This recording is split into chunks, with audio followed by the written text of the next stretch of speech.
we're going to talk about overs, unders on catches, yards, and receptions for the big three. The big three for the Browns. Yeah, I mean, it seems weird calling them the big three. I don't even know if they're going to be the starting The two. big three and two of them are rookies. Yeah, I know. I mean, it's hard to say big three. I mean, I honestly wish Isaiah Bond was in here because I know. I'm surprised he wasn't one of the three. But it's from He's at least more established. This is from BetOnline AG. They put out their preseason over-unders. You could bet it now. It'll change after we know who the quarterback's going to be. Sure. This is all subject. This is all incredibly early. But I figured, we've talked about stat projections for a lot of the Browns players already. I don't think we've done this deep of a dive into some of the receiving over-unders in terms of catches, yards, and touchdowns. And I think, and I made these graphics so I know what the numbers are. I'm curious if you guys will be surprised at how high or how low you think. I would expect some of these all of them numbers would be rather low. We'll find out. Who do we want to start with? We're starting with Jerry Jeudy. Okay. He's the over-under. 50.5 receptions, 625.5 receiving yards, and 2.5 TDs. I'm taking the over on all three. I actually think, man. Doesn't he have to be our number one receiver? No. I mean, unless one of these guys emerges and balls out. I got right where you at for receptions. I actually think the receiving yards could be lower than that. I think the receiving yards could be about 575. 2 touchdowns seems about right. Jeez, man. I would take the over on the touchdowns and the under on the other 2. And it's more of a hedging my bet on how much I like Concepcion, how much I like Boston, and how much I like Isaiah Bond and Harold Fannin. Mm-hmm. But they actually have weapons. Now, that's unproven. A lot of it is unproven. We don't know exactly. They have potential weapons.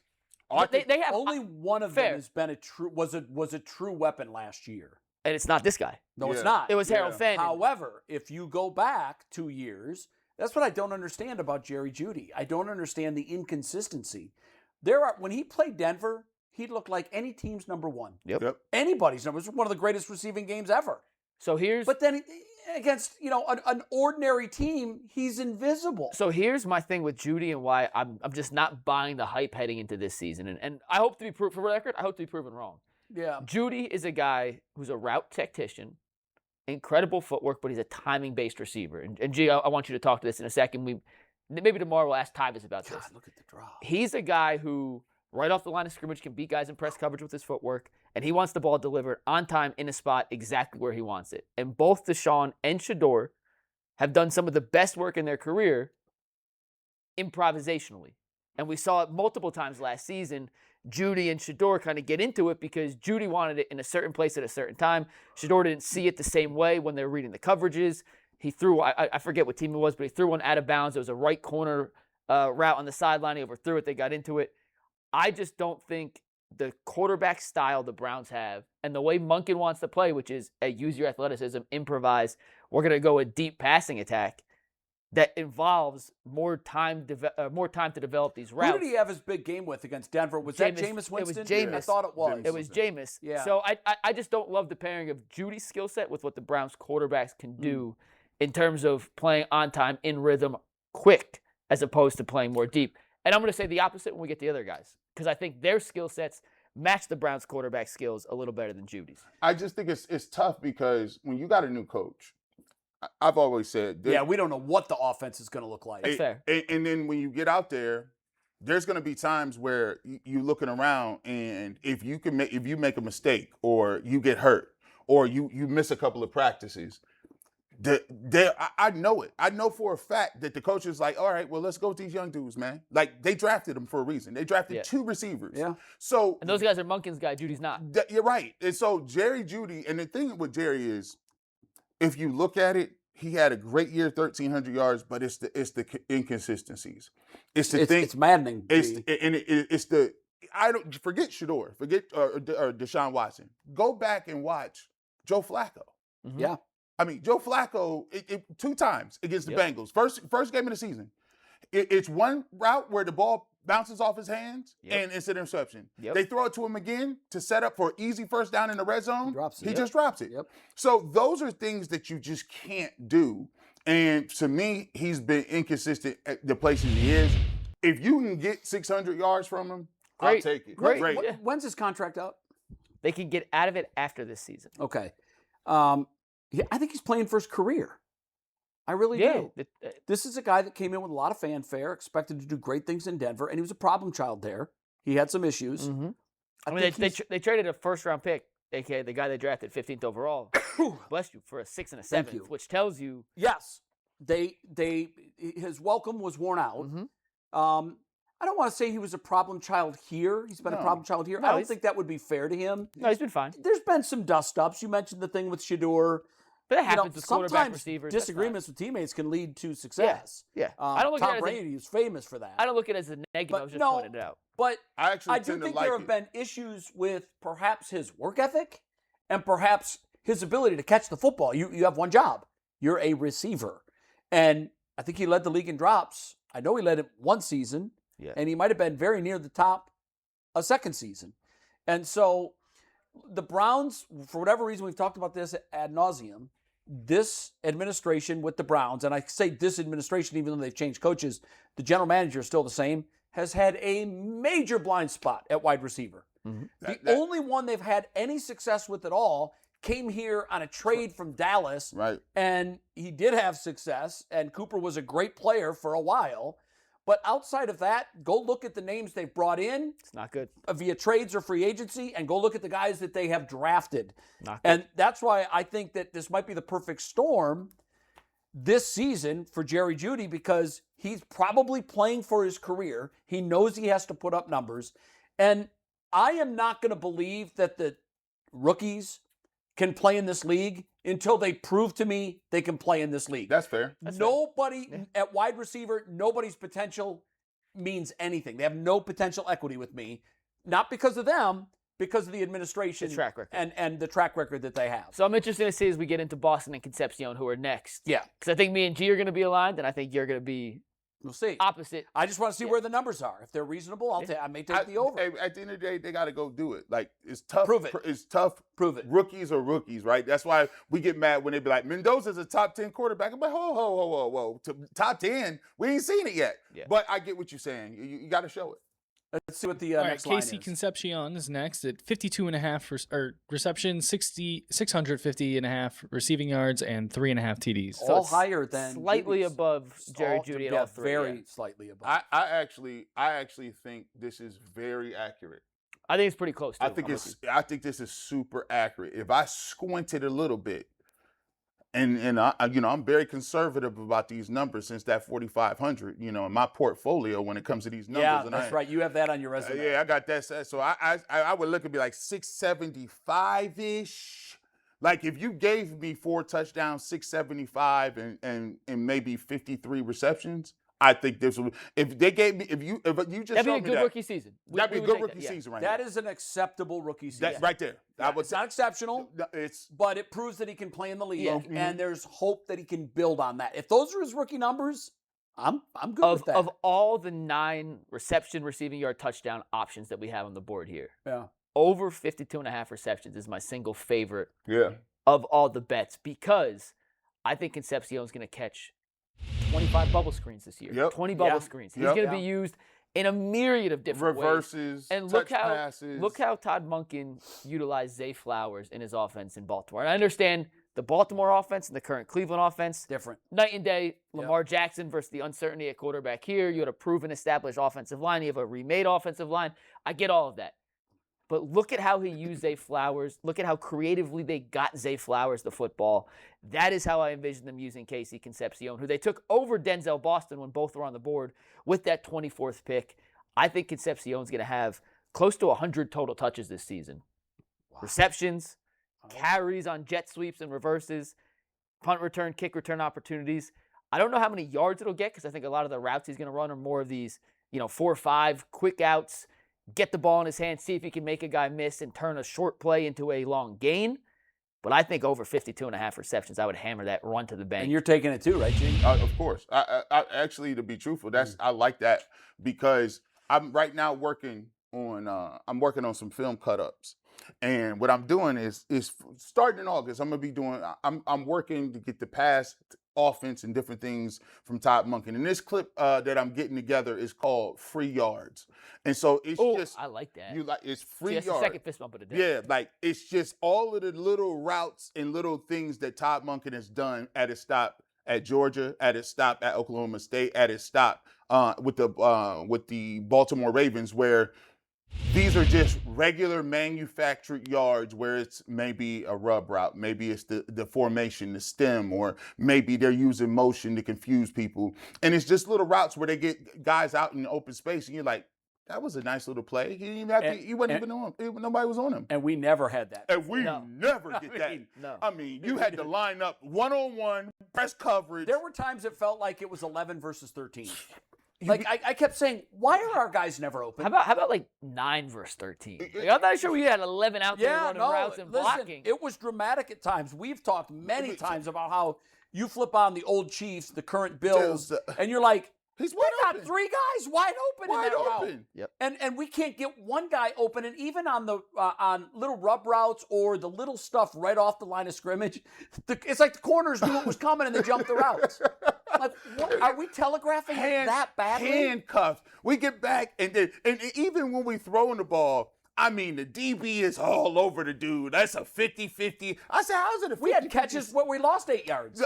I'm like, this is Wait, crazy. how does that happen? I used to always say, hey, you got enough staff. Why don't you just go to the 4 o'clock afternoon slate and say, hey, your job is to cut up the 5 best plays you saw from the Cowboys versus the Saints. Yeah. You bring me 5 Cowboys, 5 Saints. We come back, cut Give them me up. the Rams. Yeah, give me the Rams. Give me the Lions. And then we Give me the diagram them Bills. and show them our team. Hey, this is what we're This is doing. what we're going to do. We're going to steal this play. We're stealing this one. I was listening to an interview with Liam Cohen. He was on a podcast, and they asked him, because he used to work for Sean McVay, and they asked how he got his cachet with Sean McVay, because Liam Cohen's one of the youngest coaches in football. Sean McVay gave him a task to go back and find, I think it was 5 or 10, I forget the number, trick plays on film from anywhere you could find them that you think would work in the NFL. And Liam Cohen went through 20 years of footage and found a list of 5 trick plays that they were able to concoct and use. And I forget the exact situation, but it was 2-3 years ago in a playoff game. They dialed one of them up. It worked. Yeah. And that was the birth of Liam Cohen getting the utmost trust from Sean McVay. Yeah, there's no real original ideas anymore. They've been No. playing this game for 80 years or whatever. We have enough sample size of the past to go back and look and see what teams have done to move the football. Now, this brings up the debate of, is it X's and O's or Jimmy's and Joe's? You still have to have the personnel to execute. Yes. And that's where the Browns have been woefully deficient at wide receiver. Really, really, really quick story. My high school basketball team sucked. Yeah, you think he told us this We were terrible. before. It was, with all due respect to my teammates, it was me and nobody. Yeah. Our coach found this playbook. It was like John Wooden's UCLA playbook that he was like, we don't have talent, but we're going to run this. And I was like, Coach, that involves anyone else making a shot or anyone else being able to make a simple entry pass to the post. He's like, no, you're wrong. We have to try. What happened? We lost basically every damn game. It's the Llewellyn Jimmy's- Cinder was replaced with Mikey McNuggets. with my guy Omar, who is now a pharmacist. Shout out to Omar. Hope you're doing well, buddy. But like, we had a 5'11" center trying to run post. It was UCLA offense might not work. No, so well it was a disaster. So you're right. The Jimmys and Joes are equally as it important does. to You the need X's them. and O's. You need them, but still, the lack of creativity in this offense over the last fill in the blank. Yeah. When was the last time our offense was wildly creative? For a stretch under Freddie, it was. Jay, But that was it. Jay, you mentioned this. I told people, you'd be surprised. People are jaded right now. You know, they quarterback play, whatever. If the Cleveland Browns came out and whoever was at quarterback was playing, and the Browns were in a lot of games you didn't expect to, and they were putting up 28 points, 32 points. God, that would be fun. We think about this team so differently. We would. So different. I'm a winner. I want to win. But you would be surprised how everybody would change your perspective about the Browns because at least they were fun to watch. And you have a chance. And you If have you're you're scoring in it. 7, 9, 10, Yes. 6, you have no chance. And it doesn't matter how good the defense is because you have so little right, we don't confidence in care. the It's offense. 10 to Yeah. 6. If the defense, if Josh Allen is barreling down the field and we can't score, but you gonna sit there and be like, okay, that's cool. But guess what? You get the ball back and it's a shootout. and there's young guys performing, Yeah. we would take exciting. that. We wouldn't even compare. But there's levels to losing. Yes, there is. And we're at the the losing boring level. Some of my favorite League Pass teams are horrific basketball teams, but they got dudes who can dunk, fly, shoot, like the creativity. Fun to watch. You Fun to need watch. Fun to watch is half the battle. All right, we've got one more. Yeah, Denzel Boston, 39.5 receptions, 475.5 receiving yards, and 3 TDs. That's got to go up. This is for me. This guy right here is getting the missing yards from Jerry Jeudy. This guy right here will get the missing yards that we keep waiting for Cedric Tillman. I actually think that by the end of the year, you're going to look up and say, that is your number one receiver. Really? Yeah. Yeah. Wow. I think he's yeah. I'll go way over on the touchdowns. The receptions and the yards, I don't know how I thought these numbers are really Low. well, they're low, but so many things have to go right for him to hit these. If you're Yeah, I'm taking the taking the under over on on this the one. Jeudy stuff, if you're taking the over on Concepcion, we haven't put Fannin in. They didn't put out odds That's for why I'm Fannin. taking the under. And Bond, and I think him and Bond are going to split a lot of the deep routes. So I'm taking the over on touchdowns with Boston as a legitimate red zone threat and being utilized like that. I'd take the slight over on yards. Receptions, I'd probably go slightly under. But I think those are right around the right spots, except for the touchdowns. I think he scores 5 or 6 touchdowns this year. I'm going to say, you might be right on the touchdowns, and I think because of his ability at the goal line, I think that is low. I think everything else is high, and I think it's because of what you just mentioned. Todd Monken likes to throw to tight ends, and he's got A a lot. really, really, really good and emerging talent in Fannin. Yep. And I think that a lot of the numbers that we think with these projections or MGM or whoever we took them from, Bet online. they think that those numbers are going to be distributed to wide receivers. And I just think that it is very likely when the dust settles that Fannin has more receptions than any of our wide receivers. Let's do an exercise then real quick. Let's make the over-unders for Harold Fannin. We don't have him. What do you think his receptions would be set at? I think. Or where would you feel comfortable taking the over if the number was set at? My goodness. If I gave you did he go over 80 last year? And we look at pull up Fannin stats. If I gave you think he went over 70 80 last year. 70 and a half, if that I'd was definitely take the over on 70 and a half. 80 and a half. I'd probably take the over on 80. I think he gets. I think he gets 86 receptions, 7 touchdowns, and about 1,079 yards. All right, all right in my ballpark. Yeah, and I think if you're getting that from Fannin, plus what we think you're going to get from the 3 receivers we just took the over-unders on, Yeah. and he had 71 receptions last year, 750, so it'd be 10 more receptions, give or take, about 25% increase in yards and similar touchdowns, plus everything else. That's a real offense. That means the Browns' offense under Todd Monken and whoever's playing quarterback turned into something legitimately dangerous at certain parts of the season, and that's why we can get excited in the offseason about the perspective of the Browns taking a step forward. But also we got to take in consideration, They're gonna like run the you ball. taking talk about Quinshon Judkins, and they're gonna run the ball. And the emergence of the run game again in the NFL. Right, like you know what I'm saying? Who Like won it last year? like, you know and what who I'm was saying? their best player in the playoffs? So they're gonna run. Seattle, and it was Walker. They're going to run the ball a lot. So there is going to be some, There's going to be more balance to the offense. Everybody can't eat. Right. Everyone's Right. going to nibble, but not There's everyone's only gonna so much food. And right now we've got 2,500 yards being distributed to the tight end and the 3 wide receivers. It's a lot. And that doesn't count Isaiah Bond either. And no, it doesn't count Isaiah Bond. And there are other guys. There'll be games where there's 7 guys in the catch sheet. But I'll say this.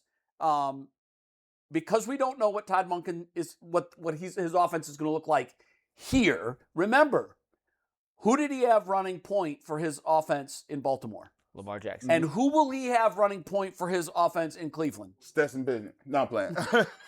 It's the biggest question He'll mark out either of the have camp. Deshaun. It'll either be Deshaun or it's going to be Shador. So I will say there's a big drop off from Lamar Jackson to either of those. and you know, what I really want to see is there was an emphasis on not turning the football over.